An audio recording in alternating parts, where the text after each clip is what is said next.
Comincia dall'acqua. Il rapporto tra l'acqua e la campagna e il territorio è molto importante, e allora noi siamo qui con Tiro a Terra di questa settimana per fare un viaggio che ci porta veramente, ci sarà molta acqua quest'oggi e anche molte cose curiose come sempre nel nostro programma. Allora partiamo qui, noi siamo a Caorle, siamo, vedete, su quelli che sono i canali di Caorle, la storia di Caorle e anche, se volete, la grande letteratura che sta dietro a Caorle. Sigla.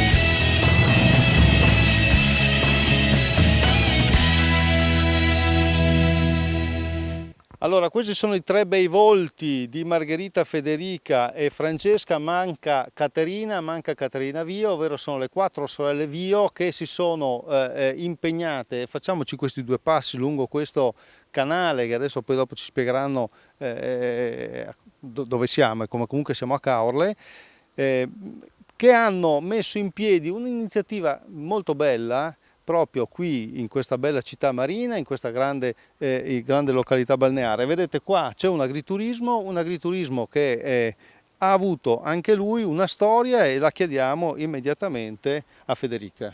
Sì, buongiorno.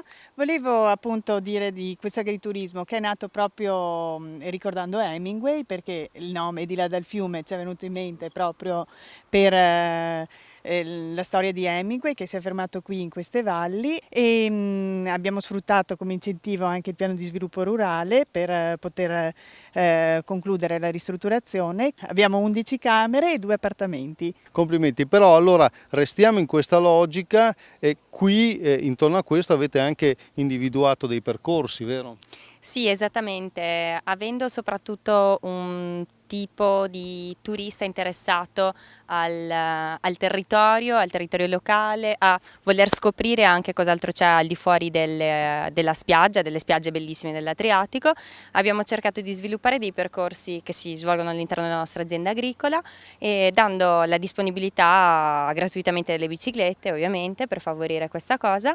Per cui abbiamo sviluppato un reticolo di percorsi che intorno alla nostra campagna fanno una tratta di circa 8 km, e segnaliamo anche cosa è possibile vedere lungo la vegetazione del nostro territorio. Grazie, allora ecco, questa era questa bella proposta, vedete quante cose importanti si possono fare anche con un po' di intelligenza e anche andando a bussare al PSR. Adesso andiamo a vedere dov'è Claudio, sono sicuro che anche con lui l'acqua c'entra.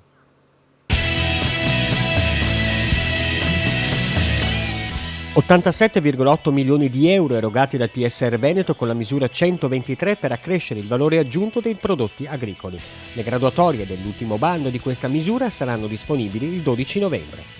Promuovere il trasferimento di conoscenze e l'innovazione nel settore agricolo e forestale nelle zone rurali è una delle 6 priorità europee del PSR Veneto 2014-2020, cui destina 77,6 milioni di euro. L'accordo di partenariato è il documento che indirizza la programmazione nazionale dei fondi di investimento europei, compresa quella per lo sviluppo rurale. È consultabile sul sito del Ministero dell'Economia www.dps.gov.it.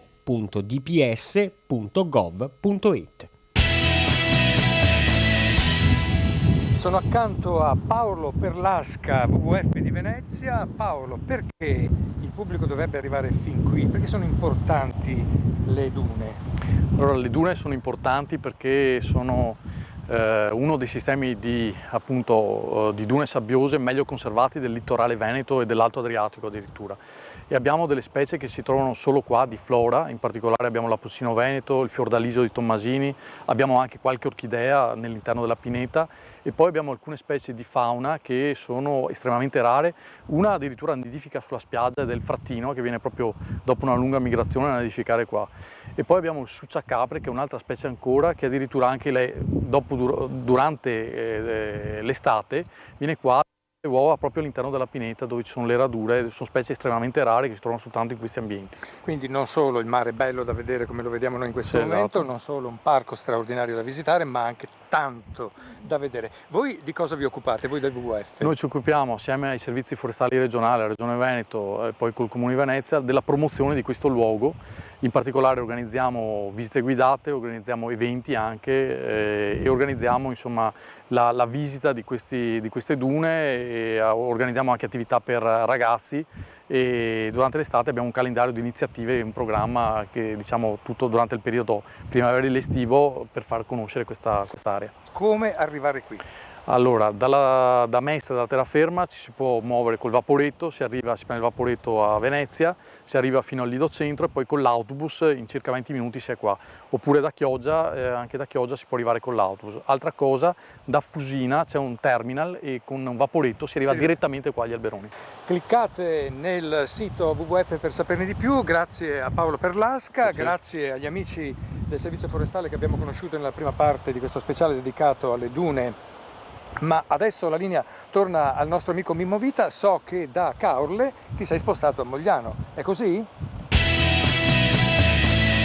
Sì e no Claudio, perché effettivamente siamo in comune di Mogliano Veneto, ma questa è la frazione di Bonisiolo dove si trova l'azienda agricola, l'azienda speciale, l'azienda pilota e dimostrativa, come mi ricorda Lorenzo Furlani, il dottor Lorenzo Furlani, responsabile di questa realtà, che peraltro è stata recentemente tagliata in due, come avete visto, dal passante di Mestre, e proprio in forza di questo sono state effettuate delle interessanti sperimentazioni, però la vocazione prima è vitivinicola di questa realtà. È vitivinicola per le caratteristiche dei terreni e per la posizione, e conserva è importante perché è il luogo deputato nel Veneto alla conservazione delle vecchie varietà del Veneto. Vecchia varietà, i vitigni. I vecchi vitigni sono tutti conservati, compresi anche diversi cloni, tutti nell'azienda Diana, per conservare la biodiversità e il patrimonio genetico della nostra regione. E questa è una gran bella cosa. Qui però fate anche attività cerealicola. Una buona parte dell'azienda è seminativo e ospita delle importanti sperimentazioni a livello europeo, nazionale e regionale.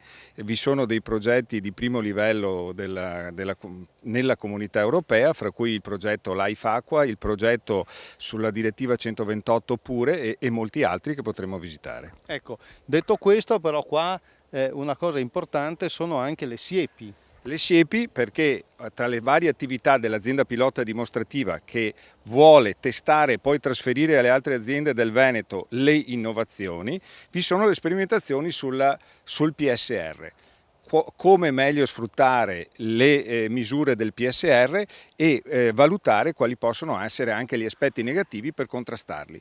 Le due misure principali che sono ospitate dall'azienda Diana sono la sottomisura 214A e la sottomisura 214I, azioni 1 e 2 del PSR. E questa è soia però? Questa è soia in azione 1, cioè su un terreno a sodo, senza nessuna lavorazione. È una sperimentazione di lungo periodo che viene ospitata anche dall'azienda pilota dimostrativa Diana, oltre alle altre aziende di Veneto Agricoltura, Valle Vecchia. Andiamo da Claudio, il quale ci parlerà di consumatori e soprattutto una cosa importante, di come sono andate le vacanze. Aumentano le risorse di 150 milioni di euro. Per i nostri investimenti aziendali 800 milioni di euro. Per le start-up agricole dei giovani 150 milioni. Finalmente aumenta l'indennità per gli agricoltori di montagna. Agevolazioni economiche per agriturismi, fattorie didattiche e sociali. Più futuro!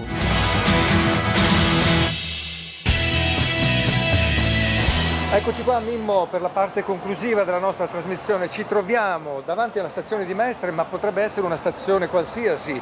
Dalla stazione la gente parte, i turisti transitano e proprio di turismo parliamo in questa parte conclusiva della nostra trasmissione con Hermes Spoletto, che è presidente regionale di Federconsumatori. Esattamente. Benvenuto Presidente. Grazie. Allora, l'estate è andata e a questo punto è d'obbligo fare un bilancio. Com'è andata? Ma si confermano le previsioni, si sono ridotte le partenze, si sono diminuite i giorni di presenza in vacanza e cambiano anche le abitudini. Mordi e fuggi, aumenta il pendolarismo, per cui un bilancio tutto sommato anche positivo, proprio perché conferma le previsioni che avevamo fatto. momento particolarmente difficile, però mi pare di aver capito che il bilancio è comunque positivo e nella positività c'è sempre qualcosa che non va. Che cosa succede? Come ogni Presidente? anno i reclami, le proteste per vacanze rovinate, per situazioni che non hanno rispettato le promesse, per cui i cittadini, i turisti si rivolgono alle associazioni per avere risposta alle loro proteste, ai loro reclami. Voi con i gazebi, assieme ad altre associazioni di categoria, siete andati a trovare i consumatori nei vari posti di villeggiatura. Abbiamo ripetuto un'esperienza che già facciamo da diversi anni, è andata molto bene, abbiamo dispensato consigli, abbiamo dato consulenze, abbiamo raccolto qualche pratica, insomma crediamo di aver fatto un buon lavoro. Il consumatore si rivolge ancora alle agenzie di viaggio, ai tour operator, oppure il famoso turista fai da te, internet la fa da padrone anche in questo momento, in questo caso? No, direi che su internet si rivolgono soprattutto i più giovani, quelli più ammaestrati ad usare questi mezzi. La stragrande maggioranza si rivolgono alle agenzie, anche perché ormai siamo noi stessi che consigliamo, perché un'agenzia garantisce di più, specialmente quando si è stabilito un rapporto fiduciario tra il cliente e l'agenzia, e soprattutto è più facile poi anche fare le nostre dimostranze quando qualcosa non funziona. Ci fermiamo qui, siamo arrivati alla conclusione della nostra trasmissione. Saluto i nostri telespettatori anche a nome di Bimbo Week naturalmente e vi do appuntamento immancabile alla prossima puntata. Arrivederci.